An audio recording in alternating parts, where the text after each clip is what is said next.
Halo Tribuners, Anda sedang menyaksikan live update Tribun News edisi Kamis 25 November 2021. Sore ini akan kami sajikan informasi teraktual dan menarik yang akan dilaporkan secara langsung oleh reporter kami di lapangan. Bersama saya Diamita, inilah live update selengkapnya. Kita menuju ke kabar pertama, Tribuners. Ribuan buruh se-Jawa Barat unjuk rasa di Gedung Sate menuntut kenaikan UMK dan mengawal sidang MK Undang-Undang Cipta Kerja. Ratusan buruh dari sejumlah serikat pekerja ini berunjuk rasa di depan Gedung Sate, Kota Bandung pada hari ini, Kamis 25 November 2021. Mereka menyuarakan aspirasinya, diantaranya menolak UU Cipta Kerja dan menuntut kenaikan upah minimum kabupaten kota sampai sekira 10%. Informasi lengkapnya akan disampaikan oleh rekan M. Syarif, jurnalis dari Tribun Jabar yang kini sudah bergabung bersama kami. Halo rekan Syarif. Ya, halo, selamat sore. Syarif, iya, bagaimana bisa Anda gambarkan situasi aksi unjuk rasa para buruh di depan Gedung Sate? Iya, oke. Seperti diketahui, ratusan buruh dari berbagai daerah di Jawa Barat itu barusan melakukan aksi unjuk rasa di depan Gedung Sate. Bahkan jumlahnya bisa sampai ribuan ya. Mereka melakukan aksi unjuk rasa dari mulai pukul 12 siang, kemudian mereka awalnya berkumpul dulu di Monumen Perjuangan, kemudian melakukan aksi long march sampai ke Gedung Sate, kemudian melakukan orasi-orasi di depan Gedung Sate. Kemudian mereka melakukan orasi bergantian dan kelompok-kelompok buruh dari berbagai daerah di Jawa Barat lainnya pun ikut serta dan bergabung untuk melakukan aksi unjuk rasa ini. Ya, demikian. Ya, lalu berdasarkan pantauan Anda, apa saja tadi tuntutan para buruh ini? Ya, tuntutan para buruh ini adalah utamanya menolak Undang-Undang Cipta Kerja, dan mereka saat itu belum mendengar ya putusan dari MK yang dibacakan beberapa jam kemudian. Mereka saat itu mendesak MK untuk menolak Undang-Undang Cipta Kerja. Kemudian mereka pun menolak penetapan upah minimum yang didasarkan pada Undang-Undang Cipta Kerja tersebut karena mereka menilainya sangat rendah kenaikannya hanya sampai 1,72%, karena mereka menggunakan dasar PP 36 tahun 2021 tentang pengupahan. Kemudian mereka pun menuntut supaya bisa bertemu dengan Gubernur Jawa Barat Ridwan Kamil, tapi sayangnya sampai akhir unjuk rasa mereka tidak bisa bertemu dengan gubernur karena gubernur berada di tempat yang lain. Namun setelah mereka mendapat informasi bahwa MK itu menyatakan bahwa Undang-Undang Cipta Kerja itu adalah inkonstitusional, mereka akhirnya ada sedikit euforia, kemudian berdoa bersama dan mereka bersyukur karena akhirnya tuntutan mereka sepertinya dikabulkan oleh MK. Ya, demikian. Iya, rekan Syarif. Lalu selain di Gedung Sate ini, apakah ada dari kumpulan para buruh yang melakukan unjuk rasa di Jawa Barat di wilayah lainnya? Ya, seperti diketahui sebelumnya memang beberapa hari lalu itu dari kelompok yang sama juga, yang lain, yaitu dari SPN, mereka melakukan unjuk rasa dengan tuntutan yang sama.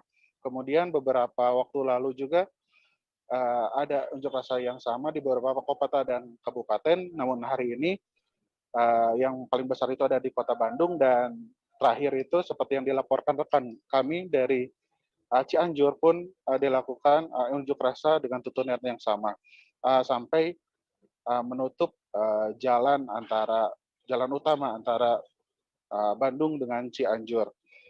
Kemudian hari ini pun salah satu serikat pekerja yaitu KSPSI Jabar itu mengirimkan masanya ke Jakarta untuk berunjuk rasa di sana di depan MK. Ya, demikian.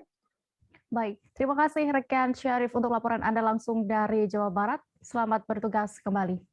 Ya.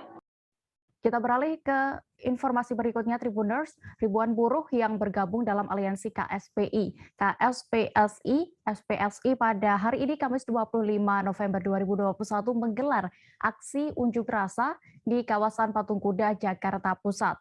Mereka menolak Omnibus Law, Undang-Undang Cipta Kerja, dan juga tuntutan terkait kenaikan upah. Detail informasinya akan disampaikan oleh wartawan kami dari Tribun News. Ada rekan Danang Triatmojo yang kini sudah bergabung bersama kami. Halo rekan Danang. Halo rekan Dia. Ya, berdasarkan pantauan Anda di lokasi unjuk rasa, bagaimana tadi bisa Anda gambarkan jalannya aksi buruh hari ini? Ya, aksi yang digelar para buruh di kawasan Patung Kuda Arjuna Wiwaha Jakarta Pusat secara umum berjalan kondusif. Tapi tadi sempat ada mobil komando para buruh yang sengaja ditabrakkan kawat berduri yang dibentangkan pihak kepolisian di kawasan Jalan Medan Merdeka Barat. Namun aksi tersebut tak berbuntut panjang. Para buruh kembali menyampaikan aspirasinya. Tadi masa buruh juga sempat menyalakan suar warna-warni yang membuat kepulan asap di udara. Mereka melakukannya sambil mendengar para hakim konstitusi yang membaca pertimbangan terkait uji materi Omnibus Law Undang-Undang Cipta Kerja yang disiarkan di kanal YouTube Mahkamah Konstitusi. Siaran di kanal YouTube tersebut diperdengarkan melalui pengeras suara sambil dipandu oleh orator dari atas mobil komando. Para buruh juga serentak berdoa agar Hakim Konstitusi membatalkan Undang-Undang Cipta Kerja. Mereka menyatakan optimismenya bahwa Undang-Undang Cipta Kerja akan dibatalkan oleh MK karena terbukti tidak dibentuk melalui prosedur yang benar alias cacat formil. Demikian dia. Ya, bisa Anda sampaikan kepada kami tadi apa saja tuntutan para buruh dalam aksi kali ini? Ya, Presiden KSPSI Andi Gani Nanawea sebelumnya mengatakan terdapat 3 tuntutan dalam aksi buruh hari ini, termasuk mengenai kenaikan upah tahun 2022. Tuntutan pertama, KSPSI menolak formula penetapan upah minimum menggunakan peraturan pemerintah nomor 36 tahun 2021 tentang pengupahan. Mereka menuntut UMP tahun 2022 naik 7-10%, bukan seperti keputusan Menteri Ketenagakerjaan yang menetapkan kenaikan UMP tahun depan hanya rata 1,09%. Menurut Andi Gani, PP nomor 36 tahun 2021 ini merupakan aturan turunan dari Undang-Undang Cipta Kerja yang kini sedang diuji di MK. Atas hal itu, ia menilai tidak layak jika penetapan upah tetap memakai formula yang diatur PP 36 2021 lantaran proses pengujian aturan tersebut masih berproses di MK. Kedua, KSPSI meminta kepada MK yang sedang menggelar pembacaan putusan gugatan uji materi dan uji formil terhadap Undang-Undang Nomor 11 Tahun 2020 tentang Cipta Kerja ini dapat memuat keputusan yang adil bagi kepentingan masyarakat di Indonesia. Ketiga, para buruh juga meminta Menteri Dalam Negeri Tito Karnavian merevisi atau bahkan mencabut instruksi Mendagri ke kepala daerah dalam rangka penetapan upah minimum. Iya, rekan Danang, lalu setelah dari Patung Kuda ini apakah buruh masih melanjutkan aksinya? Ya, tadi masa aksi buruh yang mulanya menggelar aksi di kawasan sekitar pukul 13.30 bergeser ke depan kantor Gubernur DKI Jakarta Anies Baswedan di Balai Kota, Jalan Medan Merdeka Selatan. Pergerakan ribuan buruh Balai Kota pada pukul 13.30 itu membuat satu ruas arus lalu lintas Jalan Medan Merdeka Selatan tertutup untuk kendaraan. Kendaraan yang sudah terlanjur mengarah ke Balai Kota diputar balikan oleh pihak kepolisian. Hal ini membuat satu arus lain Jalan Medan Merdeka Selatan tersendat. Adapun tujuan masa aksi buruh menggeruduk kantor Anies, lantaran sang kepala daerah DKI ini dinilai bisa menjadi cermin dan contoh bagi gubernur daerah lainnya di Indonesia. Anies diminta berani keluar dari aturan PP 36 tahun 2021 tentang pengupahan dan memihak kaum buruh.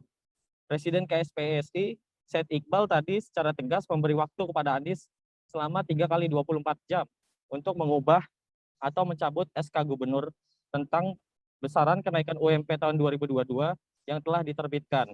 Selama tenggat waktu tersebut, sudah harus diterbitkan SK baru yang menetapkan kenaikan UMP DKI tahun 2022 sebesar 4-5%.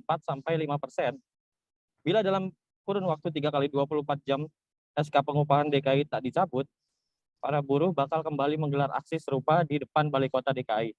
Demikian dia. Baik, terima kasih rekan Danang, jurnalis dari Tribun News melaporkan langsung dari Jakarta. Selamat bertugas kembali. Kita beralih ke Kalimantan Selatan Tribuners. Masa dari berbagai organisasi serta serikat buruh dan pekerja melakukan aksi unjuk rasa di Jalan Lambung Mangkurat, Kota Banjarmasin pada hari ini Kamis 25 November 2021. Mereka menyuarakan protes terhadap keputusan Dewan Pengupahan dan Gubernur Kalsel terkait upah minimum.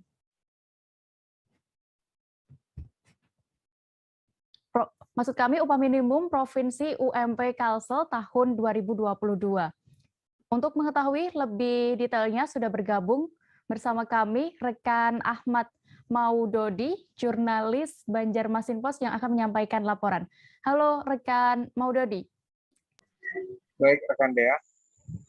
Ya, bisa Anda informasikan apa saja tadi tuntutan massa buruh dalam aksi unjuk rasa?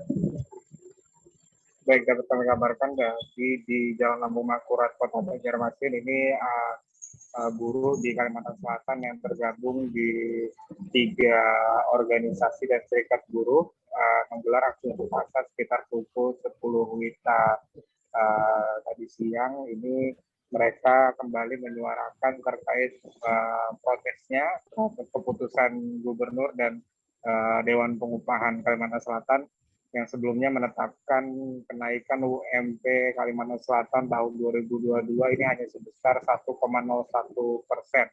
Mereka menggelar aksi ini di Jalan Lambung Mangkurat, tepatnya di depan kantor DPRD Provinsi Kalsel. Karena itu arus lalu lintas di jalan protokol ini sempat direkayasa sehingga para pengguna jalan ini diarahkan ke jalur lainnya untuk memutar. Begitu deh. Ya, lalu apakah sudah ada perwakilan dari pemerintah atau DPRD yang menemui massa pengunjuk rasa hari ini? Baik, massa pengunjuk rasa tadi sempat ditemui oleh Kepala Dinas Tenaga Kerja dan Transmigrasi Provinsi Kalsel, Bapak Suswansa, dan juga Sekretaris Komisi 4 DPRD Provinsi Kalsel, Bapak Firman Yusi. Namun mereka ini menolak hanya ditemui oleh 2 orang tersebut. Pasalnya mereka meminta dan bersikeras untuk bertemu langsung dengan Gubernur Kalsel Haji Sabiri Nur untuk menyampaikan protes mereka serta meminta Gubernur untuk mencabut SK penetapan kenaikan UMP Kalsel 2022 ini hanya 1,01%. Begitu deh. Ya, rekan Maudadi, lalu apakah saat ini masa aksi masih bertahan di lokasi aksi unjuk rasa?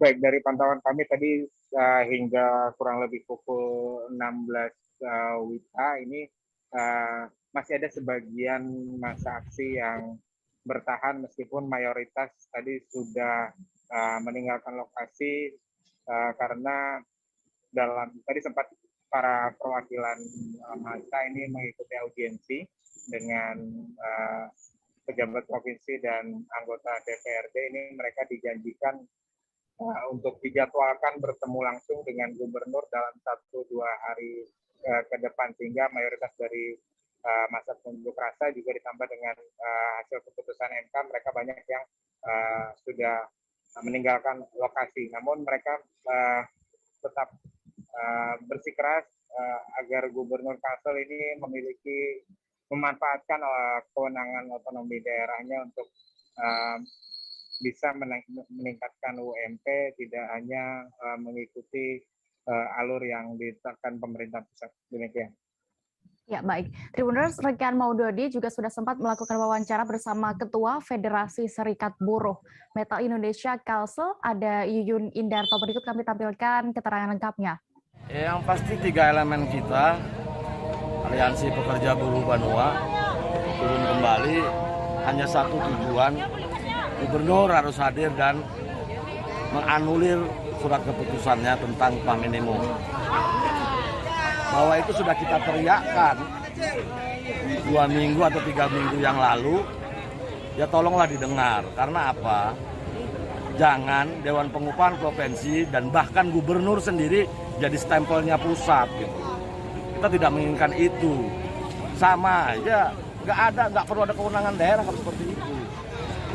Nah, buat apa juga buruh dinaikkan di Kalimantan Selatan hanya 1,01%? Buat apa? Ya kami tantang balik aja, sudah nggak usah naik. dengan catatan harga-harga barang khususnya sembako tidak naik.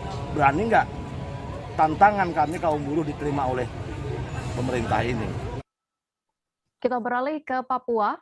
Upah minimum kota atau UMK Jayapura dipastikan akan mengikuti penetapan besaran upah minimum provinsi atau UMP Papua. Hal itu diungkapkan Kepala Dinas Tenaga Kerja Kota Jayapura, Joni Na, kepada Tribun Papua.com pada Rabu 24 November lalu. Kabar selengkapnya akan disampaikan wartawan kami dari Tribun Papua, ada rekan Aldi Bimantara yang sudah siap dengan laporan lengkapnya. Halo rekan Aldi. Ya, halo Dea dan juga Tribuners dari Jayapura, Papua. Dilaporkan besaran UMK Kota Jayapura akan mengikuti UMP Provinsi Papua, di mana ini Dea naik sebesar 1,29% menjadi Rp3.561.932. Dea dan juga Tribuners, saat saya berkesempatan mewawancarai Kepala Disnaker Kota Jayapura, Joni Naa, terkait penetapan UMK yang disesuaikan dengan UMP Provinsi Papua ini, dirinya mengatakan pihaknya hanya tinggal menunggu surat dari Gubernur Papua, Lukas NMB, dan nantinya akan langsung ditindaklanjuti dari Pemkot Jayapura kepada pihak perusahaan yang ada di Kota Jayapura. Dea. Iya, lalu Aldi, bagaimana respon dari organisasi Perserikatan Pekerja terkait rencana penetapan UMK Jayapura ini yang akan mengikuti UMP Provinsi Papua? Ya, baik, memang Dea, berdasarkan wawancara saya bersama Kepala Disnaker Kota Jayapura, Joni Naa, yang mengaku bahwa memang terkait penetapan UMK Kota Jayapura ini ada organisasi ataupun perhimpunan pekerja di Papua, khususnya di Kota Jayapura, yang meminta UMP ataupun UMK ini dinaikkan sebesar 10% dari permintaannya sebelumnya yang hanya 8,5% saja, begitu Dea. Namun ini ditanggapi oleh pihak Disnaker sendiri sebagai suatu usulan, namun dikatakannya memang dalam penetapan besaran UMP ataupun UMK ini, tentu pihaknya melibatkan berbagai pihak dengan bermacam pertimbangan, begitu dikatakannya memang apabila dipenuhi permintaan tersebut dengan melihat kondisi perusahaan yang masih belum stabil di masa pandemi COVID-19 ini, tentunya akan berpotensi terjadinya PHK dan menimbulkan masalah baru yakni pengangguran. Dea. Ya, baik. Tribuners, rekan Aldi juga sudah melakukan wawancara bersama Kepala Disnaker Kota Jayapura, Joni Naa. Berikut keterangan lengkapnya kami tampilkan. Dinas Perindako itu sudah merupakan tugas rutin yang dilakukan setiap minggu. Jadi ini setiap minggu dilakukan pemantauan harga bakok. Jadi untuk minggu ini, karena ini hari Rabu, itu nanti besok hari Kamis baru hasilnya disampaikan ke Kepala Dinas Perindako dan UKM Kota Jayapura untuk ditandatangani, dan setiap minggu itu dikirim ke RRI, dibacakan di RRI setiap hari Jumat. Setiap hari Jumat pagi sesuai dengan yang dijadwalkan. Setiap Jumat pagi dibacakan di RRI. Perkembangan harga bahan pokok setiap hari, dan itu dilaporkan setiap minggu. Setiap minggu pada hari Jumat dibacakan di RRI. Jadi hari Kamis itu besok baru untuk minggu ini punya keluar. Kaitannya dengan Natal, biasanya pemerintah kota nanti akan melakukan pemantauan langsung di lapangan harga bakok, dilakukan pemantauan langsung di lapangan di pasar-pasar yang akan nanti dijadwalkan atau ditentukan kemudian di Kota Jayapura. Dari Papua kita menuju ke Kalimantan Utara. Upah minimum Kabupaten Malinau tahun 2022 mendatang ditetapkan senilai Rp3.248.279. Apindo dan Serikat Pekerja di Malinau sepakat menggunakan indikator inflasi Kabupaten Bulungan, sebab indikasi dan keadaan ekonomi dinilai memiliki sejumlah kemiripan. Selengkapnya akan disampaikan rekan Muhammad Supri, jurnalis Tribun Kaltara yang kini sudah terhubung bersama kami. Halo rekan Supri. Halo rekan Dea. Rekan Supri, bisa Anda jelaskan kepada kami apa sebenarnya pertimbangan kenaikan UMK 2022 di Malinau? Baik, sama seperti sebelumnya dilaporkan bahwa ada kenaikan sekira 1,96% dari tahun lalu. Diketahui pada tahun 2021 lalu upah minimum Kabupaten Malinau sebesar senilai Rp3.185.837, sama seperti tahun 2020 lalu. Artinya pada tahun 2021 atau tahun lalu tidak mengalami kenaikan, sehingga dipastikan tahun ini mengalami kenaikan. Berdasarkan hasil rapat yang difasilitasi oleh Disnaker Kabupaten Malinau bersama Apindo, Serikat Pekerja, dan sejumlah struktur dalam Dewan Pengupahan menyepakati bahwa indikator yang digunakan adalah indikator inflasi kabupaten kota di Kaltara, yakni yang menjadi pilihan ada dua, yaitu Kota Tarakan dan Kabupaten Bulungan. Apindo dan Serikat Pekerja menyepakati bahwa untuk kadar inflasi menggunakan indikator inflasi di Kabupaten Bulungan karena ada kemiripan dari segi letak geografis wilayah, kemudian dinilai menguntungkan bagi pekerja dan pemberi kerja, atau dalam hal ini perusahaan, karena terjadi ada kenaikan. Berdasarkan hasil penetapan tadi disepakati bahwa upah minimum Kabupaten Malinau tahun 2022 disepakati sebesar Rp3.248.279, naik sekira 1,96% atau senilai Rp62.442, rekan dia. Ya, rekan Supri, lalu apa sebenarnya pertimbangannya? Tadi juga Anda sebutkan ya bahwa indikator inflasi ini menggunakan data dari kabupaten tetangga, berarti ya. Bagaimana sebenarnya? Baik, untuk di Kalimantan Utara sendiri, rekan Dea, karena provinsi baru dan hanya ada 2 dari 5 kabupaten kota di Kaltara, hanya ada 2 kota atau kabupaten kota di Kaltara yang dijadikan sampel inflasi, yakni Kabupaten Bulungan dan Kota Tarakan. Sebelumnya, pada tahun sebelumnya, Dewan Pengupahan, dalam hal ini struktur Dewan Pengupahan, telah menjadikan indikator inflasi di Kota Tarakan. Namun untuk pilihan berdasarkan hasil kesepakatan, berdasarkan formula PP 36 tahun 2021 tentang pengupahan, bahwa indikator antara 2 indikator pertumbuhan ekonomi dan inflasi diserahkan kepada pihak-pihak yang dalam hal ini Serikat Pekerja dan Apindo untuk memutuskan mana formula yang paling terbaik dari 2 indikator tersebut. Berdasarkan hasil rapat disepakati bahwa indikator Kabupaten Bulungan dari segi memiliki kemiripan dari segi letak geografis dan kondisi ekonomi, dan dinilai menguntungkan kedua belah pihak. Dalam hal ini ada kenaikan yang dari pihak Apindo sendiri mengaku bahwa kenaikan tersebut tidak dipermasalahkan dan merupakan hal yang saling menguntungkan bagi perusahaan dan pekerjaan. Ya, lalu bagaimana tanggapan dari Serikat Pekerja atau Apindo terkait hal ini? Baik, dari Serikat Pekerja sendiri memang menilai bahwa upah yang ada saat ini, yakni sekira senilai Rp3.248.279 tersebut masih jauh dari kebutuhan hidup layak di Kabupaten Malinau. Berdasarkan hasil survei Serikat Pekerja di Kabupaten Malinau, untuk upah minimum di Kabupaten Malinau upah layak hidup dikisarkan antara 5 sampai 6 juta rupiah. Dalam hal ini saat ini masih berkisar di angka 3,2 juta rupiah, dinilai jauh dari upah layak untuk pekerja di Kabupaten Malinau. Sedangkan hasil penetapan tadi sama-sama menyepakati bahwa terjadi kenaikan Rp62.000. Dari Apindo sendiri menilai bahwa Serikat Pekerja harusnya juga mempertimbangkan faktor-faktor lain, yakni pemulihan ekonomi, di mana ada 2 indikator utama yang dijadikan pertimbangan, yakni agar pekerja masih dapat menikmati pekerjaan dengan kenaikan upah minimum kabupaten, dan peluang usaha atau potensi usaha juga di Kabupaten Malinau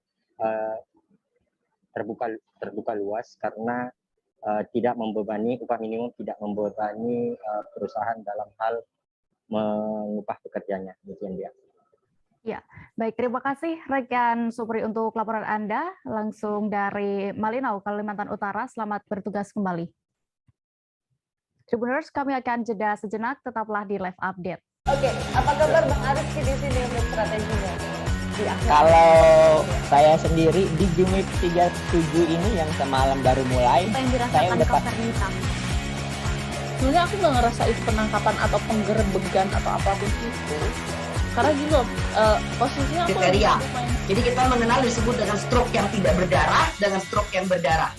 Stroke yang tidak berdarah itu biasanya ditandai dengan adanya penyumbatan. Kalau itu terjadi di sini mungkin pikirnya tidak ke situ kali ya. Tapi kalau di Korea atau di Kamboja itu ada beberapa paper yang saya itu mas, ya, dulunya tukang koran. Oh gitu ya. Tukang koran. Ya, saya baca itu Pak. Tuh kan pernah baca kan? Ya. Jadi kalau saya jadi pangdam itu udah bersyukur banget. Si anak ini dijadikan sebagai tersangka begitu. Ya, kalau ini kita bicara yang di luar kasus Bongombo ya. Dengan nama hujan shower, di mana terdapat batas jelas antara daerah hujan dan tidak hujan yang biasanya terjadi pada fase awal mature stage atau tahap berbahaya dewasa. itu Kang. Jadi mulai artinya terjadinya perlembekan. Nah itu untuk penetrasi akan sulit. Gitu ya. Dok, saya ini menurut saya memang tidak mudah, bukan urusan tanah diambil.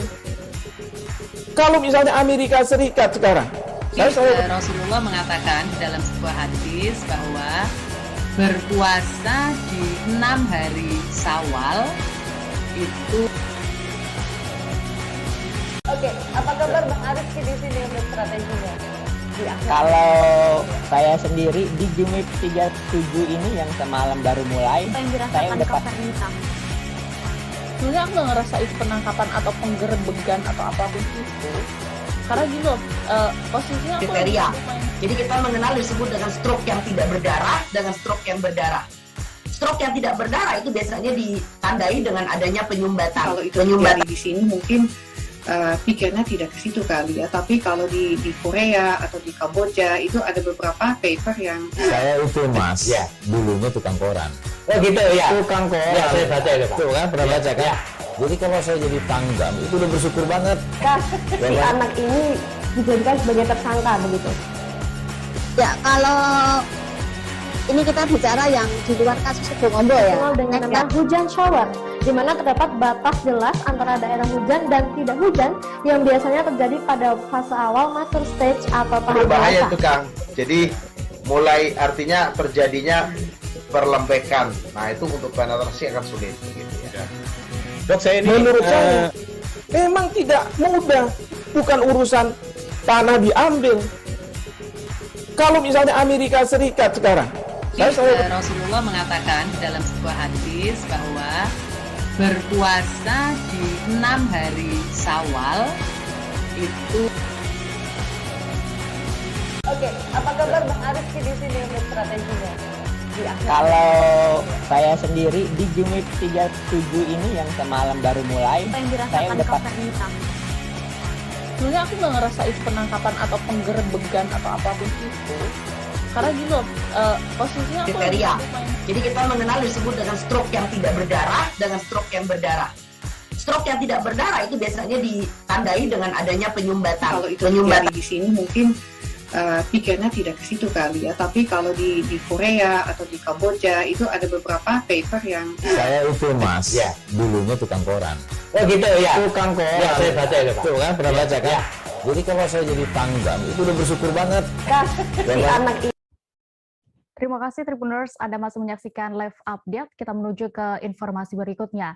Menteri Pendidikan, Kebudayaan, Riset, dan Teknologi Nadiem Anwar Makarim memimpin upacara peringatan Hari Guru Nasional tahun 2021 di Kompleks Dikbudristek, Senayan, Jakarta. Bertindak sebagai pembina upacara, Nadiem Makarim mengenakan busana adat Ulos Mandailing, Sumatera Utara. Informasi lengkapnya akan disampaikan oleh wartawan Tribun News. Ada rekan Fahdi Falevi yang kini sudah tersambung bersama kami. Halo rekan Fahdi. Halo Dia. Ya rekan Fahdi, Mendikbudristek Nadiem Makarim ya dalam upacara ini bertindak sebagai pembina. Apa pesan yang disampaikan oleh Nadiem saat itu? Ya, dia tadi Mendikbudristek Nadiem Makarim dalam sambutannya mengajak para guru untuk menyukseskan gerakan Merdeka Belajar. Menurut Nadiem, gerakan Merdeka Belajar hidup dalam setiap insan guru yang punya keberanian. Dirinya juga mengapresiasi guru yang mampu bertahan di masa pandemi COVID-19 ini. Menurut Nadiem, meski menghadapi banyak keterbatasan, namun para guru mampu melakukan banyak inovasi dalam pembelajaran di tengah keterbatasan ini. Demikian.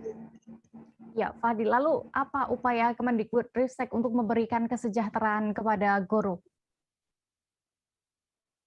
Ya, tadi Nadiem mengatakan bahwa tahun depan Kemendikbudristek akan meluncurkan berbagai macam program untuk guru. Dirinya juga berjanji akan kembali menggelar rekrutmen ASN P3K untuk guru honorer. Selain itu, Nadiem juga berjanji Kemendikbudristek akan mengeluarkan platform teknologi yang membantu pembelajaran.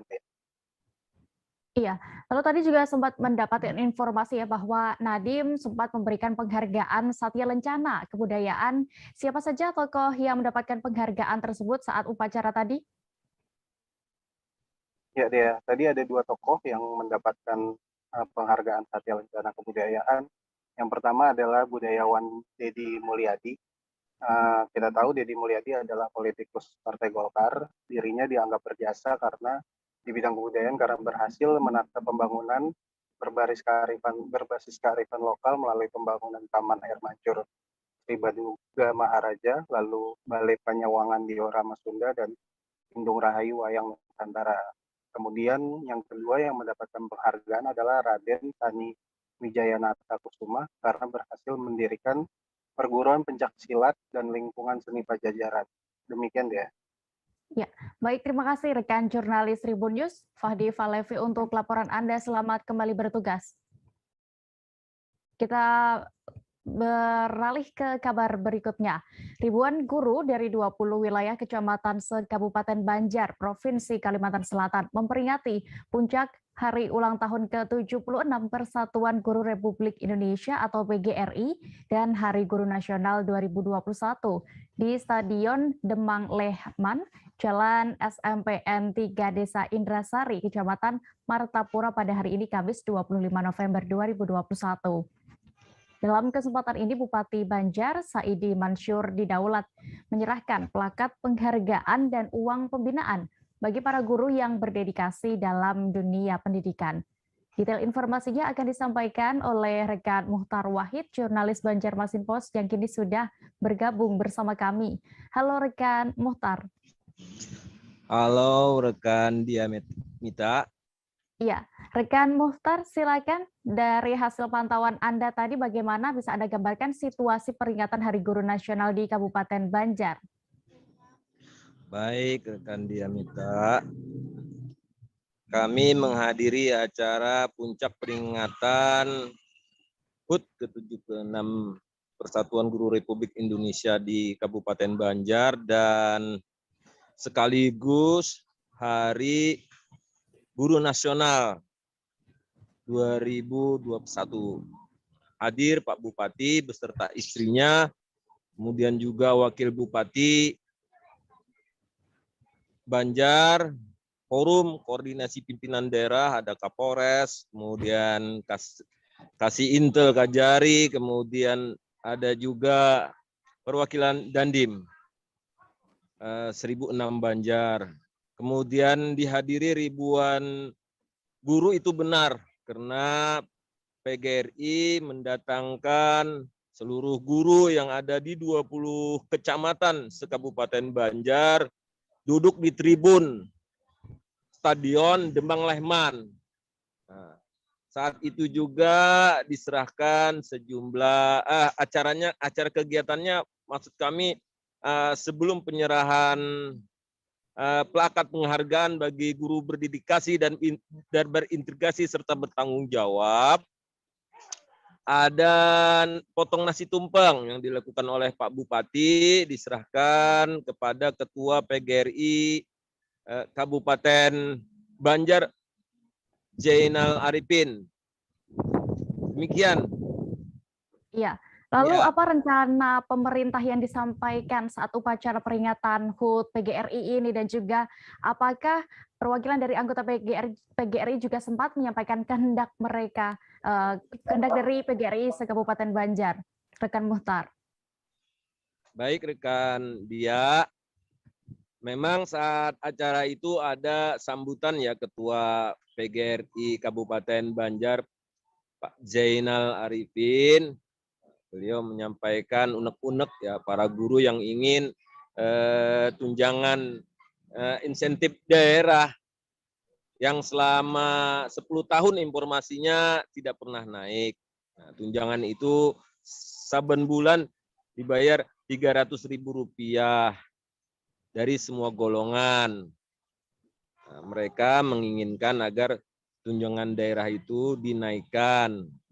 Oleh Bupati, hal itu diamini karena situasi kondisi pandemi COVID sehingga seluruh anggaran difokuskan pada penanganan COVID. Tapi Pak Bupati Banjar, Haji Saidi Mansur menjanjikan pada tahun anggaran 2003 akan direalisasikan keinginan para guru se-Kabupaten Banjar untuk tunjangan insentif daerahnya naik.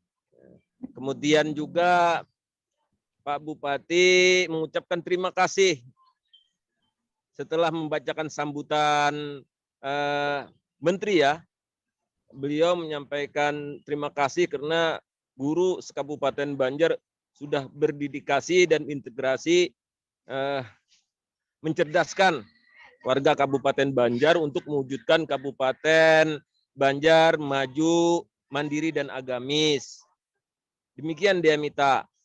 Baik, Tribuners, rekan Muhtar juga sudah mendapatkan keterangan dari Ketua PGRI Kabupaten Banjar, Zainal Arifin. Berikut kami tampilkan selengkapnya. Nah Pak, bisa dijelaskan Pak persiapannya apa aja nih?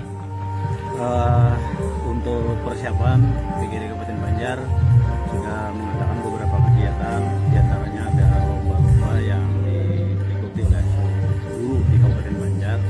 Kemudian ada pemberian penghargaan untuk guru yang berprestasi serta untuk guru yang bertugas di daerah tertinggal. Guru berprestasi di daerah tertinggal. Siapa bisa disebutkan Pak? Namanya dari SD mana? Namanya, mohon maaf kami masih belum memegang datanya lah apalah. Sudah ada datanya ya. Cuman kami belum hafal misalnya. Oh, oke. Okay. Jadi itu guru tersebut berdedikasi untuk bertugas di daerah terpencil. Mahkamah Konstitusi atau MK memutuskan dan menyatakan bahwa Undang-Undang Nomor 11 Tahun 2020 atau Undang-Undang Cipta Kerja bertentangan dengan Undang-Undang Dasar 1945 atau istilah lainnya inskonstitusional bersyarat. Hal tersebut sebagaimana dilihat dalam sidang pengucapan putusan terkait Undang-Undang Cipta Kerja oleh para hakim Mahkamah. Untuk mengetahui lebih detailnya, sudah bergabung bersama kami wartawan dari Tribun News, ada rekan Reza Denis Saputra yang akan menyampaikan laporan lengkapnya. Halo rekan Reza. Halo Dea, rekan Dea. Selamat sore. Iya, selamat sore rekan Reza. Untuk awal ini bisa Anda jelaskan terlebih dahulu bagaimana jalannya sidang pembacaan putusan soal uji formil dan juga material Undang-Undang Nomor 11 Tahun 2020 ini.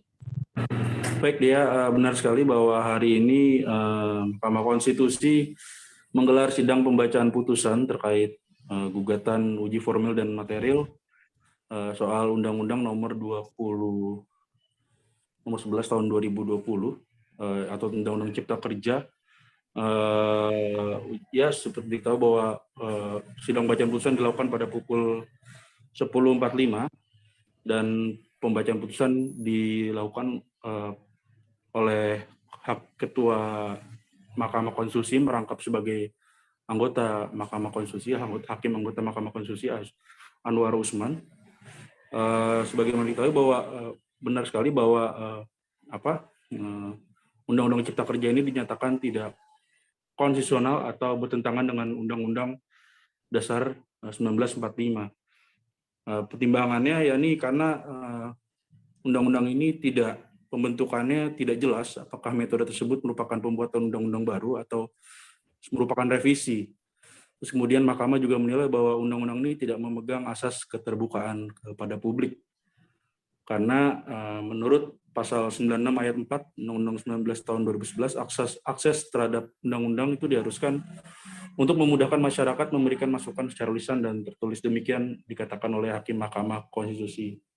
Demikian, Dea. Iya, siapa saja pemohon dalam uji formil dan material dari Undang-Undang Nomor 11 Tahun 2020 ini? Baik, Dea, bisa diinformasikan bahwa pemohon dalam uji formil Undang-Undang Cipta Kerja ini sebenarnya ada banyak gugatan. Tapi yang dibacakan pertama itu gugatan nomor 91 garis miring PUU strip 18 garis miring 2020. Ada sebanyak 5 pemohon dari gugatan ini. Ada seorang karyawan swasta bernama Hakimi Irawan Bangkit Pamungkas, kemudian seorang pelajar bernama Novita Widiana, lalu 3 orang mahasiswa, Elindia Sulistiowati, Alin Septiana, dan Ali Sujito. Kelimanya itu melakukan menggugat uji formil terkait Undang-Undang Cipta Kerja. Demikian, Dea. Ya, Reza, berarti benar ya Undang-Undang Cipta Kerja ini telah dinyatakan inkonstitusional atau bertentangan dengan Undang-Undang 1945. Lalu apa perintah dari MK kepada pemerintah soal ini? Baik, MK sendiri setelah menyatakan bahwa undang-undang ini adalah inkonstitusional, langsung memerintahkan kepada pemerintah dan juga DPR untuk memperbaiki undang-undang ini selama dalam jangka waktu kurang lebih 2 tahun. Jika dalam 2 tahun itu tidak diperbaiki, maka status secara otomatis Undang-Undang Cipta Kerja ini berstatus inkonstitusional permanen. Adapun Hakim MK, Mahkamah Konstitusi juga memerintahkan bahwa tidak boleh ada peraturan pengganti undang-undang ini selama 2 tahun itu. Dan juga Hakim MK juga menyatakan bahwa selama 2 tahun sejak putusan dibacakan, Undang-Undang Cipta Kerja masih berlaku sebagaimana adanya. Demikian, Dea. Baik, terima kasih rekan jurnalis Tribun News, Reza Dendi, untuk laporan Anda langsung dari Jakarta. Selamat bertugas kembali. Terima kasih. Beralih ke informasi berikutnya, Detasmen Gegana Satuan Brigade Mobil Kepolisian Daerah atau BRIMOB Polda Sultra menggelar simulasi penangkapan teroris. Simulasi ini dipimpin langsung oleh pelaksana tugas atau PLT Komandan Gegana BRIMOB Polda Sultra AKP I Gusti Komang Sulastra. Kabar selengkapnya akan disampaikan rekan Fadli Aksar, jurnalis dari Tribun News Sultra yang kini sudah bergabung bersama kami. Halo rekan Fadli. Ya, halo Dea. Rekan Fadli, bisa Anda informasikan kapan dan di mana tim Gegana BRIMOB Polda Sultra ini menggelar simulasi penangkapan teroris? Iya, baik. Simulasi penangkapan teroris ini dilakukan di perumahan elit Citraland Kendari di Jalan ZA Sugianto, Kelurahan Kambu, Kecamatan Kambu, Kota Kendari, Provinsi Sulawesi Tenggara pada Kamis pagi tadi. Pemilihan tempat ini sebenarnya menurut Dansat BRIMOB Polda Sultra Kombes Pol Dharma Sinaga bahwa sebenarnya pemilihan tempat ini tidak secara khusus dipilih untuk menjadi tempat latihan, karena setiap tempat itu bahkan semua tempat berpotensi untuk terjadinya tindakan terorisme atau kejahatan dengan senjata api dan bahan peledak. Begitu ya. Iya, lalu berapa jumlah personel yang dilibatkan dan apa saja yang digunakan dalam simulasi ini? Iya, untuk personil sendiri dalam simulasi penangkapan teroris ini melibatkan 90 atau maksud kami 90 personil Detasmen Gegana Satbrimob Polda Sulawesi Tenggara, di mana mereka menghabiskan 800 peluru hampa, kemudian mengenakan 29 pucuk senjata, 10 kendaraan dan alat taktis. Demikian ya. Iya, rekan Fadli, bisa Anda gambarkan tadi bagaimana jalannya simulasi penangkapan teroris ini? Ya, simulasi penangkapan teroris ini diskenario bahwa dari informasi intelijen ada sekelompok teroris ingin membuat teror atau ingin menyerang objek vital dan kantor pemerintahan di Sulawesi Tenggara. Berdasarkan informasi itu, kemudian tim Gegana Brimopolda Sultra melakukan observasi atau pemantauan dan mengintai serta membuntuti para terduga teroris tersebut. Kemudian 2 teroris kemudian berhasil ditangkap, namun sisanya mereka berhasil melarikan diri menuju ke perumahan elit Citraland Kendari. Saat di Citraland, para tim Gegana kemudian menerjunkan sharpshooter atau tim yang bertindak untuk melakukan penembakan terhadap para teroris tersebut. Kemudian para teroris tersebut kemudian menembak secara brutal dan meledakkan 2 bom untuk membuat situasi menjadi panik. Kontak senjata pun terjadi, kemudian para teroris kemudian terdesak dan lari ke wahana permainan air atau waterbomb. Disitulah para teroris kemudian menyekap atau menawan dua orang dan beberapa pengunjung di waterbomb. Selanjutnya kemudian tim Gegana melakukan penangkapan dan membebaskan tawanan tersebut hingga 5 orang teroris kemudian ditembak mati. Begitu, Dea. Ya, baik. Tribuners, berikut akan kami tampilkan hasil wawancara rekan Fadli bersama Dansat Brimopolda Sultra, Kombes Pol Adar Masinaga selengkapnya.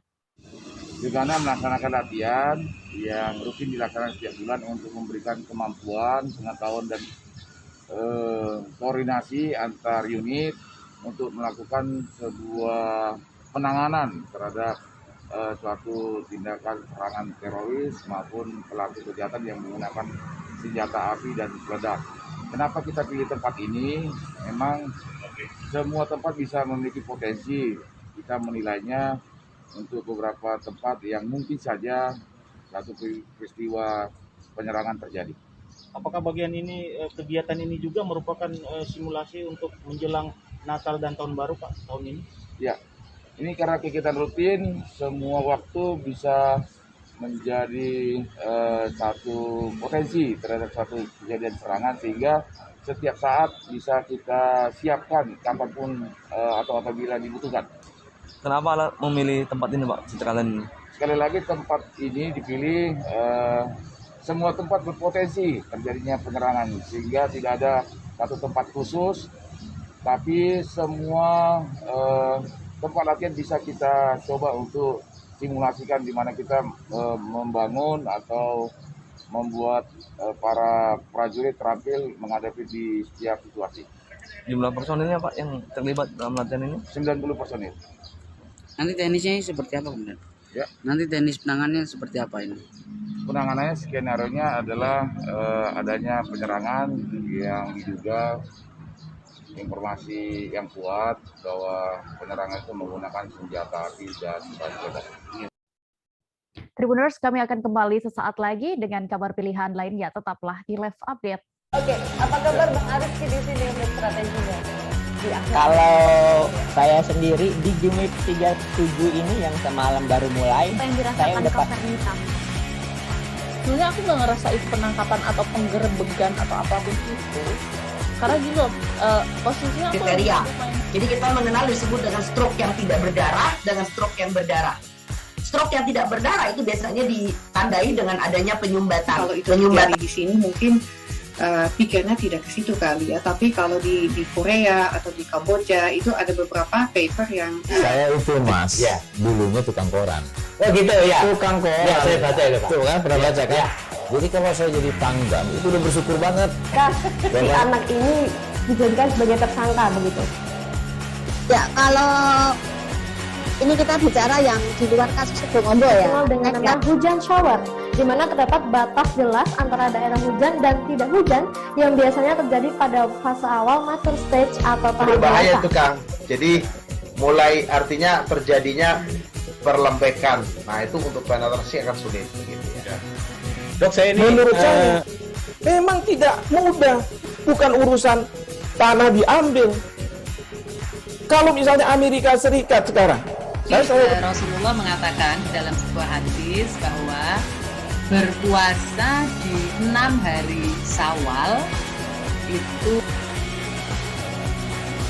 Oke, apa kabar Bang Ariski di sini untuk strateginya?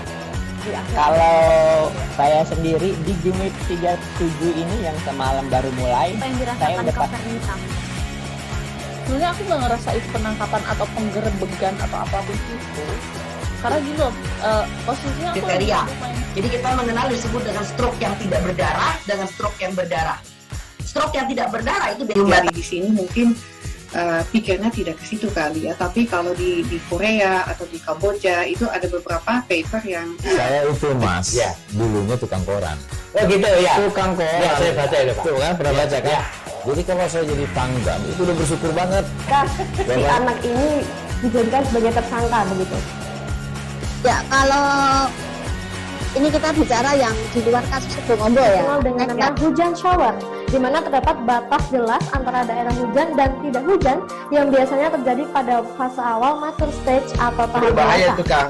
Jadi mulai artinya terjadinya perlembekan. Nah itu untuk penetrasi akan sulit. Begitu ya. Dok, saya ini menurut saya memang tidak mudah, bukan urusan tanah diambil. Kalau misalnya Amerika Serikat sekarang, Rasulullah mengatakan dalam sebuah hadis bahwa berpuasa di 6 hari Syawal itu. Kembali di live update, kita menuju kabar berikutnya, Tribuners. Video adu jotos oknum TNI dan Polri di Kota Ambon sempat viral di media sosial.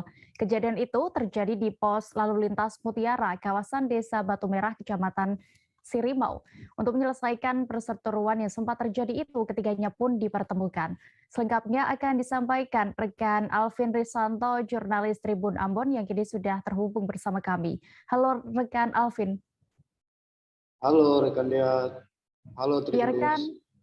Ya rekan Alvin, bisa Anda informasikan kepada kami terlebih dahulu kronologis kejadian adu jotos antara oknum TNI dan juga polisi itu? Ya, baik rekan Dea, baik Tribuners. Untuk kronologis awalnya itu terjadi pada hari Rabu sore, di mana kedua oknum polisi ini, yaitu Bribka Z dan Bribka N, sedang mengatur arus lalu lintas di kawasan Pos Mutiara, Desa Batu Merah. Namun pada saat melaksanakan proses pengaturan arus lalu lintas, mereka mendapat salah seorang warga yang mengenakan sepeda motor, tidak memakai plat nomor belakang. Langsung mereka melakukan penahanan, dan di saat itu juga warga ini juga memanggil atau menelpon saudaranya yang kebetulan yang mempunyai motor tersebut. Langsung saudaranya yang beranggota TNI langsung datang untuk menyelesaikan perkara ini. Namun tidak tahu kenapa adu jotos itu pun langsung terjadi pada saat di situ, dan pada saat itu juga langsung mereka diamankan di POM Batu Beja. Begitu rekan Dea.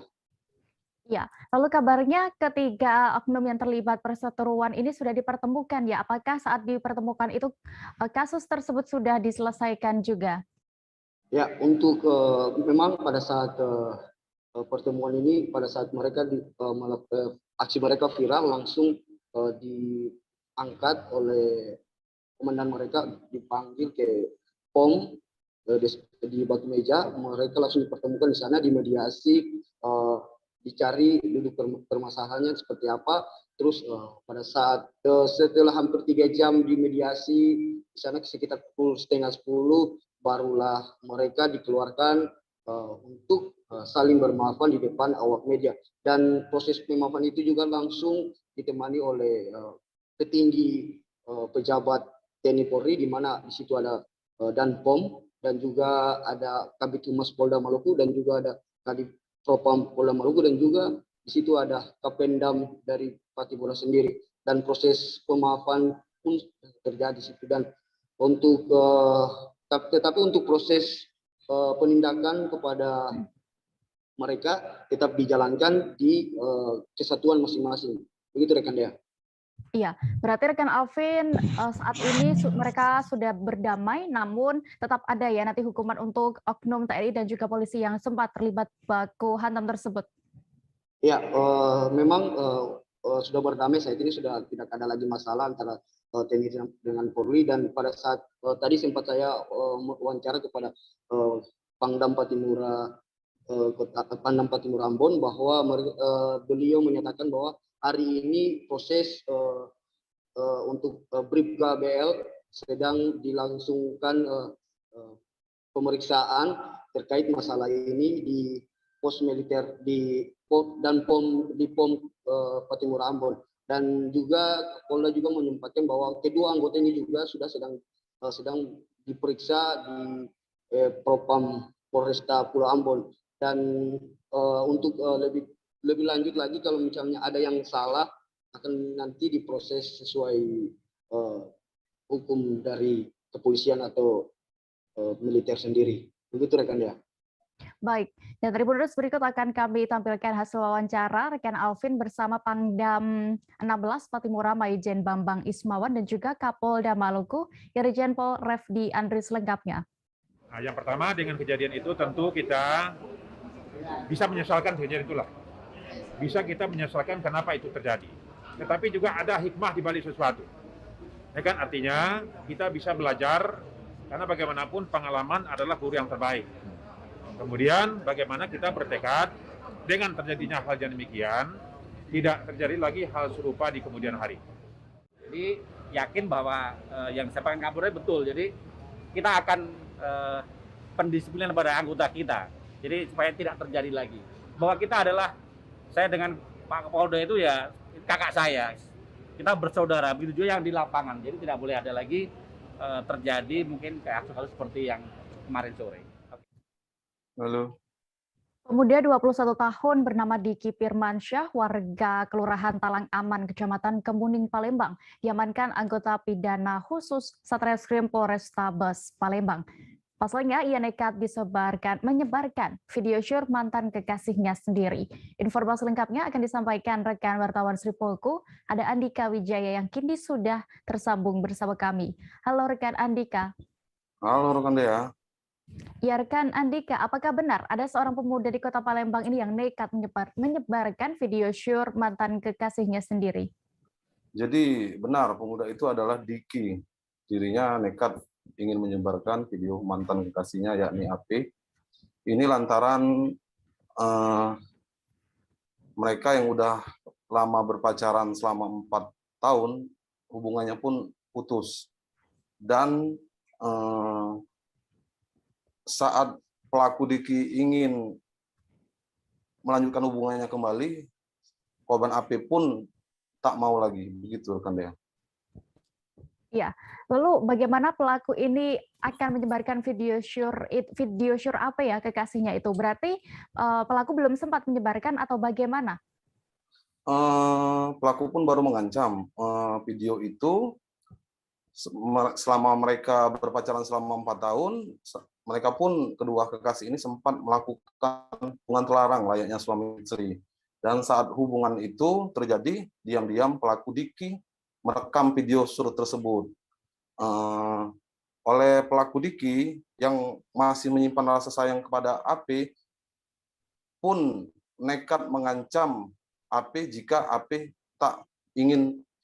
tak mau lanjut lagi berhubungan dengan pelaku, begitu rekan Dea.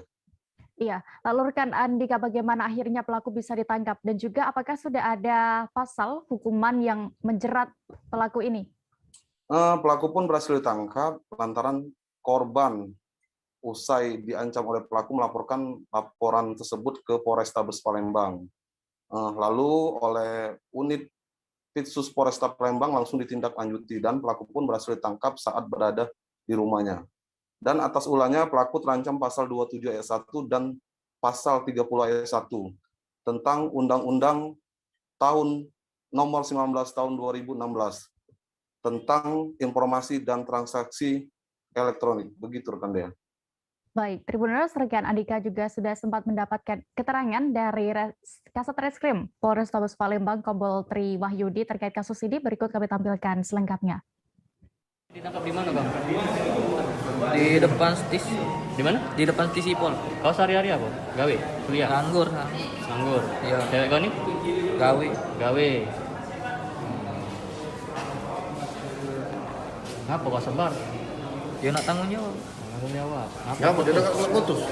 Putus? Nggak kalau putus, kayak takutnya dia berbuntut panjang. Namanya dia minta putus namanya. Iya. Iya. Kalau putus. Bukan, cuman dia ngomong katanya bakal balik lagi. Balik lagi apa? Balik lagi ke aku kayak itu, Pak. Minta tanggung jawab. Jadi kau lah putus. Iya, cuman dia bakal balik lagi kayak itu. Itulah kau kesel, kau sebari. Iya lah, itulah aku langsung berniat nak nikahi dia tuh. Nyebar ke di keluarganya baik. Berapa lama ini video itu? Video itu disimpannya, Pak. Iya. Panjang waktunya. Durasinya enggak sampai 20 detik. Sampai 20 detik. Kamu megang Facebook itu lah berapa lama? 2 tahun. Hah? 2 tahun. Putusnya kapan? Bulan 8. Kita beralih ke Jawa Tengah. Bos kuliner di Kota Solo berinisial HDC ditangkap polisi lantaran mencabuli anak buahnya yang masih di bawah umur. Pelaku terancam dijerat Undang-Undang Ketenagakerjaan. Kini kepolisian juga masih melakukan penyelidikan adanya dugaan pelanggaran lain yang dilakukan pelaku. Detail informasinya akan disampaikan oleh rekan Agil Tri, jurnalis Tribun Solo yang kini sudah bergabung bersama kami. Halo rekan Agil. Ya, halo dia. Rekan Agil, bisa Anda informasikan terlebih dahulu kepada kami bagaimana sebenarnya kronologi aksi pencabulan ini bisa terjadi? Ya, kasus pencabulan anak di bawah umur terjadi di Banjarsari, Kota Solo, yang mana melibatkan sebuah pemilik dari industri kuliner yang ada di Kota Solo beserta anak buahnya atau karyawannya yang masih berusia 17 tahun. Dari keterangan pihak kepolisian sendiri, hubungan antara pelaku dan korban terjadi sejak bulan Juni lalu, yang mana saat itu korban diterima kerja di tempat perusahaan pelaku. Namun seiring berjalannya waktu, pelaku mengaku memiliki ketertarikan terhadap korban hingga akhirnya pelaku mengajak korban ke sebuah kafe dan kemudian pelaku juga menawari minuman keras, serta di sana pelaku juga menjanjikan akan membantu korban masalah keuangan serta jenjang pendidikannya. Usai dari kafe tersebut, pelaku kemudian hendak mengantarkan pulang ke rumah, namun sampainya di tengah jalan, pelaku menghentikan laju kendaraannya dan mencabuli korban di dalam mobil milik pelaku jenis sedan BMW. Ya. Ya, lalu rekan Agil, apa modus pencabulan yang dilakukan oleh pelaku ini dan bagaimana aksi tersebut bisa terbongkar? Ya, modusnya sendiri karena memang pelaku memiliki ketertarikan dengan korban, serta pelaku juga memberikan iming-iming berupa membantu untuk menyelesaikan masalah keuangan yang dialami oleh korban, serta pelaku juga akan memberikan jenjang pendidikan untuk korban yang mana korban baru saja lulus dan akan memasuki jenjang pendidikan untuk ke universitas tinggi. Dan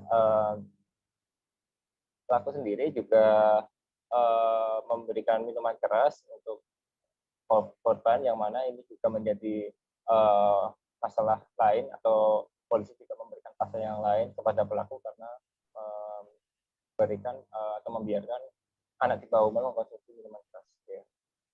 Iya, lalu apakah saat ini pelaku sudah ditetapkan sebagai tersangka, rekan Agil, dan apakah juga sudah ada pasal hukum yang menjerat pelaku?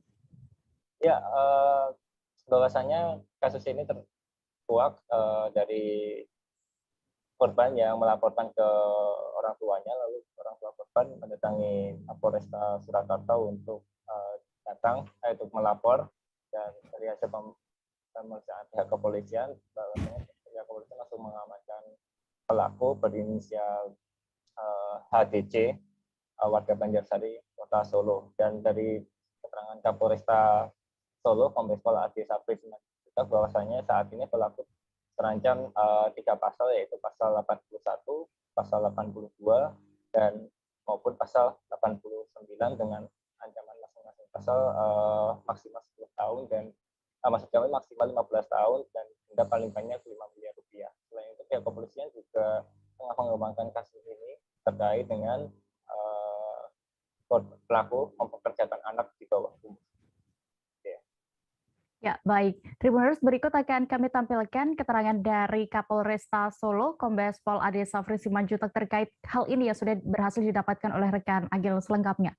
Jadi persetubuhan ini dilakukan terhadap korbannya, yaitu yang masih berstatus anak di bawah umur. Persetubuhan terhadap anak di bawah umur. Di mana pengungkapan kasus ini berawal dari laporan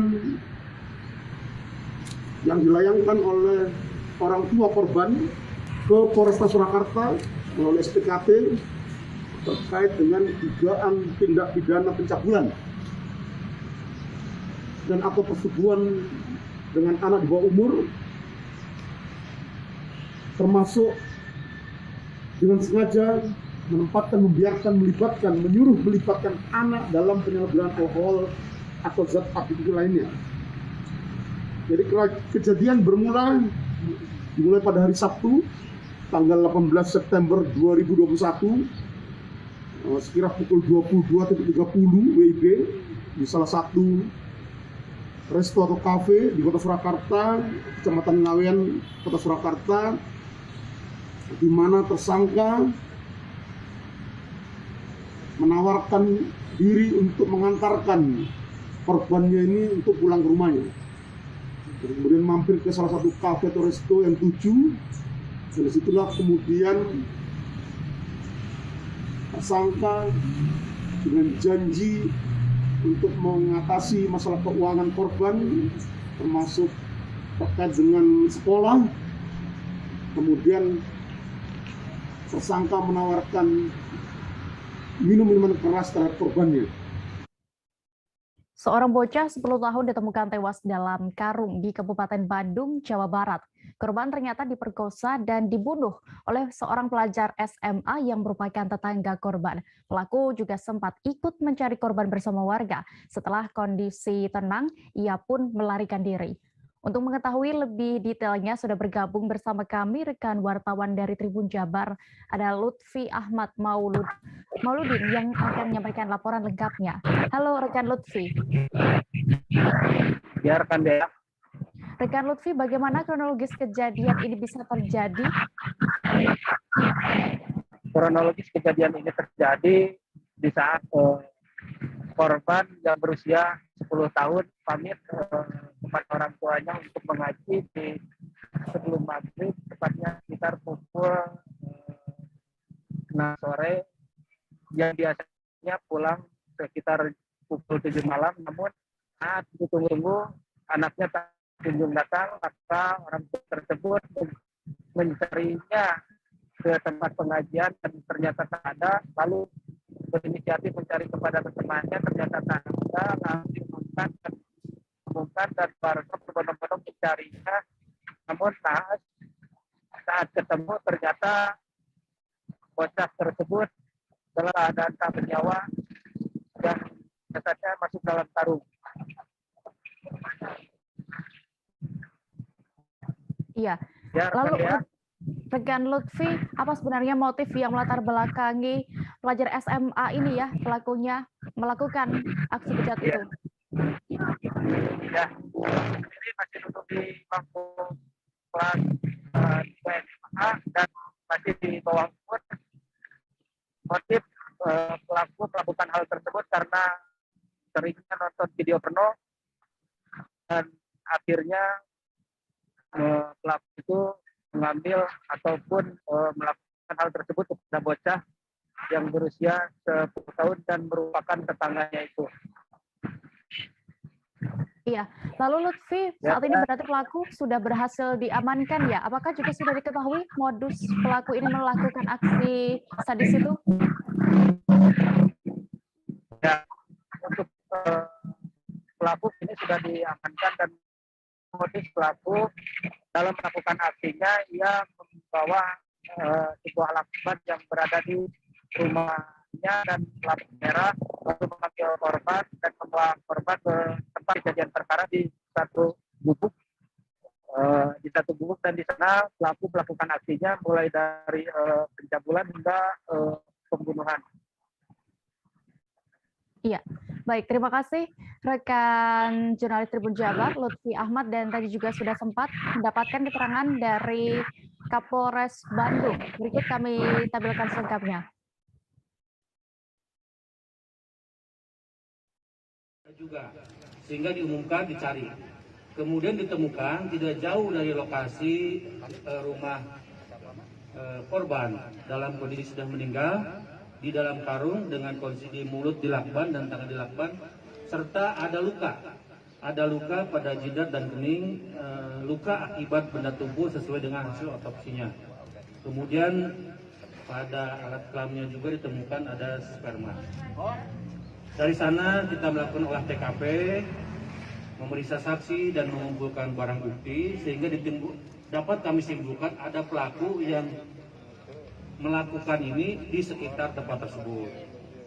Dari sana kita berhasil mengungkap ternyata pelakunya juga masih tetangganya dan anaknya kategori masih di bawah umur. Sebagaimana Undang-Undang Perlindungan Anak dikategorikan masih anak. Sehingga tidak bisa kita tampilkan pelakunya hari ini, namun sebenarnya pelakunya sudah kita tangkap dan sudah kita proses dan tentu saja didampingi dengan Bapas. Adapun motivasi mengapa pelaku menghabisi nyawa korban adalah karena pelaku sering melihat video porno. Dalam handphone pelaku kita menemukan banyak sekali koleksi video-video tersebut sehingga memicu pelaku untuk melakukan tindakan tersebut. Adapun motif mengapa menghabisi korban karena tidak ingin terungkap siapa yang melakukan kegiatan perbuatan cabul tersebut. Kami akan kembali seusai jeda berikut. Tribuners, jangan kemana-mana, tetaplah di Live Update. Oke, apa kabar Bang Arief di sini untuk strateginya? Kalau saya sendiri di Jumip 37 ini yang semalam baru mulai, saya udah sebenarnya aku nggak ngerasa itu penangkapan atau penggerebegan atau apapun itu, karena gini loh, posisinya aku kriteria. Jadi kita mengenal disebut dengan stroke yang tidak berdarah dengan stroke yang berdarah. Stroke yang tidak berdarah itu biasanya ditandai dengan adanya penyumbatan. Kalau itu terjadi di sini mungkin pikirnya tidak ke situ kali ya, tapi kalau di Korea atau di Kamboja itu ada beberapa paper yang saya itu mas, ya dulunya tukang koran. Oh gitu ya. Tukang koran. Ya, saya baca itu Pak. Tuh kan pernah baca kan? Ya. Jadi kalau saya jadi pangdam itu udah bersyukur banget. Si anak ini dijadikan sebagai tersangka begitu. Ya kalau ini kita bicara yang di luar kasus Bongombo ya. Dengan nama hujan shower, di mana terdapat batas jelas antara daerah hujan dan tidak hujan yang biasanya terjadi pada fase awal mature stage atau tahap berbahaya dewasa. itu Kang. Jadi mulai artinya terjadinya perlembekan. Nah itu untuk penetrasi akan sulit. Begitu, ya. Dok saya ini menurut saya memang tidak mudah, bukan urusan tanah diambil. Kalau misalnya Amerika Serikat sekarang. Rasulullah mengatakan dalam sebuah hadis bahwa berpuasa di 6 hari Syawal itu. Oke, apa kabar Bang Arief di sini untuk strateginya? Kalau saya sendiri di Jumip 37 ini yang semalam baru mulai, saya udah sebenarnya aku nggak ngerasa itu penangkapan atau penggerebegan atau apapun itu, karena gini loh, posisinya aku kriteria. Jadi kita mengenal disebut dengan stroke yang tidak berdarah dengan stroke yang berdarah. Stroke yang tidak berdarah itu biasanya ditandai dengan adanya penyumbatan. Kalau itu terjadi di sini mungkin pikirnya tidak ke situ kali ya, tapi kalau di Korea atau di Kamboja itu ada beberapa paper yang saya itu mas, ya dulunya tukang koran.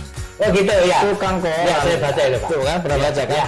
Jadi kalau saya jadi pangdam itu udah bersyukur banget. Si anak ini dijadikan sebagai tersangka begitu. Ya kalau ini kita bicara yang di luar kasus Bongombo ya. Dengan nama hujan shower, di mana terdapat batas jelas antara daerah hujan dan tidak hujan yang biasanya terjadi pada fase awal mature stage atau tahap berbahaya dewasa. itu Kang. Jadi mulai artinya terjadinya perlembekan. Nah itu untuk penetrasi akan sulit begitu ya. Dok, saya ini menurut saya memang tidak mudah, bukan urusan tanah diambil. Kalau misalnya Amerika Serikat sekarang, Rasulullah mengatakan dalam sebuah hadis bahwa berpuasa di 6 hari Syawal itu. Oke, apa kabar Bang Ariski di sini untuk strateginya? Kalau saya sendiri di Jumit 37 ini yang semalam baru mulai, saya udah pasti. Sebenarnya aku nggak ngerasa itu penangkapan atau penggerebegan atau apapun itu. Karena gini loh, posisinya aku kriteria. Jadi kita mengenal disebut dengan stroke yang tidak berdarah dengan stroke yang berdarah. Stroke yang tidak berdarah.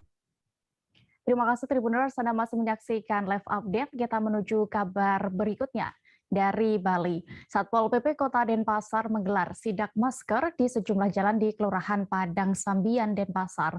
Dalam sidak ini, satu orang pelanggar bermobil sempat mencoba kabur, di mana yang bersangkutan sempat menyeret petugas. Informasi lengkapnya akan disampaikan oleh rekan Putu Supartika, jurnalis Tribun Bali yang kini sudah bergabung bersama kami. Halo rekan Putu. Halo Dea. Ya, rekan Putu, bisa Anda informasikan kepada kami bagaimana tadi jalannya pelaksanaan sidak masker di Denpasar hari ini? Baik, dapat saya laporkan dari Denpasar bahwa pelaksanaan sidak masker di Kota Denpasar digelar mulai pukul 8 pagi hingga pukul 10, di mana dalam sidak ini terjaring sebanyak 32 orang pelanggar, di mana 15 orang didenda masing-masing Rp100.000 karena tidak menggunakan masker, sedangkan 17 orang lainnya diberikan pembinaan berupa sanksi administrasi. Tadi ada yang sedikit unik dalam sidak ini, di mana ada salah satu pelanggar yang mencoba melarikan diri, di mana pelanggar ini naik mobil dan menyeret petugas hingga beberapa meter, tapi akhirnya pelanggar tersebut bisa diamankan oleh petugas, dan karena pelanggar tersebut menggunakan masker, maka yang bersangkutan tidak didenda, hanya diberikan sanksi administrasi dan diberikan peringatan karena dianggap melawan petugas. Demikian untuk sidak masker ini digelar setiap hari, walaupun Denpasar saat ini sudah PPKM level 2, namun ini untuk mengingatkan kepada masyarakat agar tetap menggunakan masker atau menerapkan protokol kesehatan. Demikian ya. Ya, lalu berdasarkan pantauan Anda tadi, bagaimana bisa Anda gambarkan ketaatan penggunaan masker di Denpasar saat ini?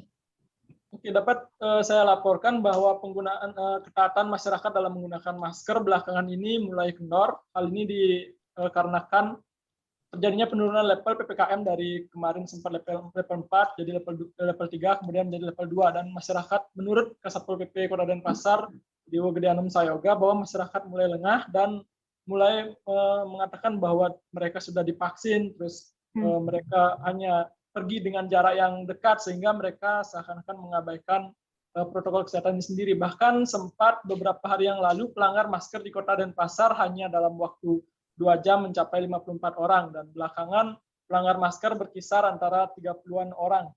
Demikian ya. Ya, terakhir rekan Putu, bisa Anda informasikan kepada kami perkembangan terkini kasus positif COVID-19 di Denpasar sendiri? Baik Dea, untuk kasus positif COVID-19 di Kota Denpasar saat ini sudah mengalami penurunan, di mana positif harian untuk di Kota Denpasar rata-rata di bawah 10, biasanya ada 3 sampai 4 orang. Selain itu untuk 43 desa maupun kelurahan yang ada di Kota Denpasar saat ini berstatus zona hijau dengan kasus mulai dari 0 sampai 2 kasus. Untuk kesembuhan di Kota Denpasar juga sudah mencapai 97%. Selain itu untuk kasus aktif saat ini masih 0,21%.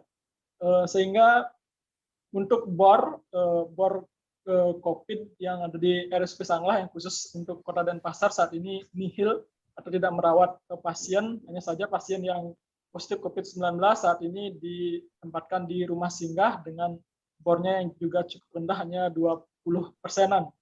Itu yang bisa saya laporkan ya.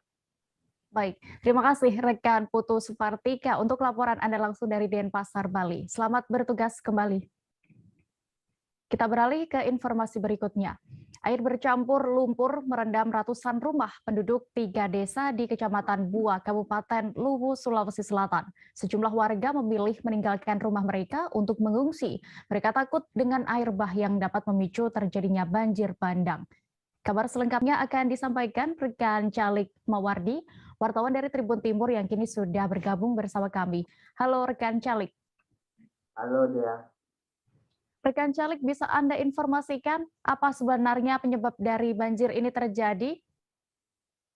Jadi pada malam kemarin terjadi banjir di 3 desa di Kecamatan Bua, Kabupaten Luwu, Provinsi Sulawesi Selatan, yakni Desa Lengkong, Desa Raja, dan Desa Putih. Penyebab banjir sendiri akibat hujan deras di wilayah hulu atau di pegunungan Bua ataupun di pegunungan Basem Utara. Selain itu, banjir juga disebabkan adanya tanggul yang jebol di Desa Putih. Itu ya. Ya, lalu berdasarkan pantauan Anda, apa dampak yang ditimbulkan dari banjir yang melanda Kecamatan Bua, Kabupaten Luwu ini? Jadi dampak yang diakibatkan adalah terendamnya ratusan rumah penduduk di 3 desa. Selain itu, fasilitas umum seperti sekolah dan rumah ibadah juga terendam, juga jalan umum dan ratusan hektar lahan persawahan milik warga. Kejadian ini mengakibatkan ribuan orang memilih mengungsi pada malam tadi karena ketinggian air sudah mencapai lutut orang dewasa, bahkan di beberapa titik ketinggian air mencapai 1 meter. Gitu ya. Iya, rekan Calik, bisa Anda laporkan bagaimana untuk kondisi saat ini di sana? Kondisi saat ini air sudah surut, sementara warga yang sebelumnya mengungsi sudah kembali ke rumah masing-masing.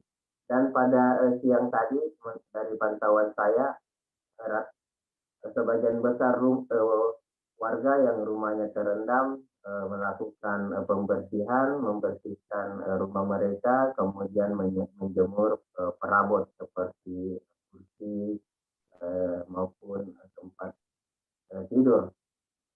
Itu dia. Ya, baik, terima kasih rekan Calik Mawardi untuk laporan Anda. Selamat bertugas kembali.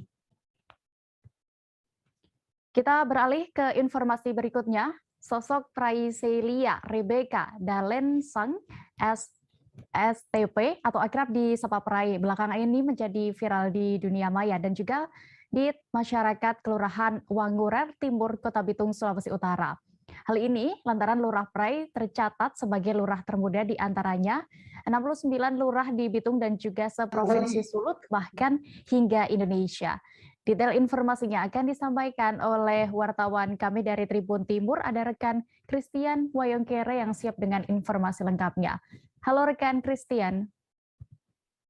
Selamat sore rekan Dea dan Tribun News, Tribuners dimanapun Anda berada. Ya, rekan Christian, silakan dengan informasi Anda bagaimana dengan keberadaan lurah termuda di Kota Bitung ini, bisa Anda jelaskan?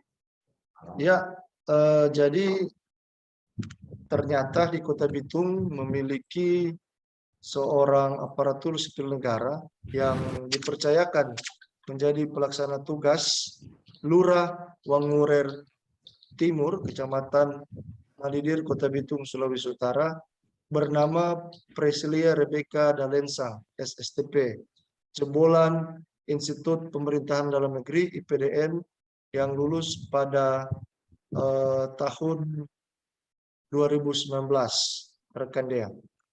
Ya, lalu bagaimana tanggapan dari Lurah Prai ini dengan kepercayaan sebagai lurah termuda, dipercayai sebagai lurah termuda? Ya, Lurah Prai begitu sapaannya dilantik oleh Wakil Wali Kota Bitung Hengki Honandar pada Selasa 9 November 2011. Awalnya merasa tidak percaya dan kaget, terkejut ketika diberi kepercayaan oleh duet pemimpin yang ada di Kota Bitung, yaitu Moritz Matiri Wali Kota dan Hengki Honandar Wakil Wali Kota. Dan kepercayaan dan tanggung jawab yang sudah diberikan ke Prai sebagai Lurah Wangurer Timur tengah diembannya hampir 3 minggu pasca dilantik oleh Wakil Wali Kota Bitung dan mulai diperhadapkan dengan sejumlah tugas dan tanggung jawab yang ada di kelurahan. Rekan Dea. Ya, rekan Christian, informasinya juga Lurah Prei ini sudah menjabat ya hampir 3 pekan ini. Apa saja yang sudah dilakukannya?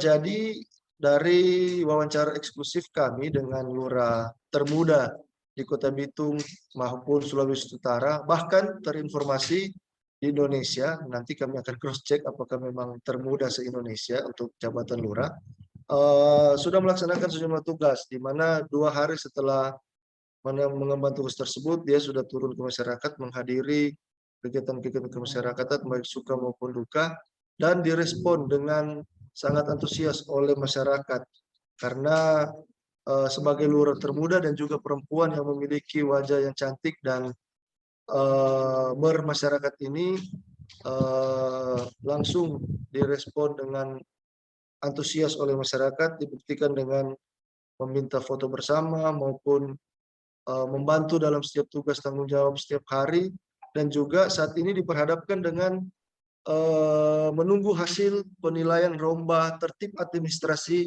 PKK sekelurahan di Provinsi Sulawesi Utara, di mana Kelurahan Wangurer Timur ini menjadi juara pertama di tingkat kota, itu Kota Bitung, dan menjadi utusan Kota Bitung di tingkat provinsi.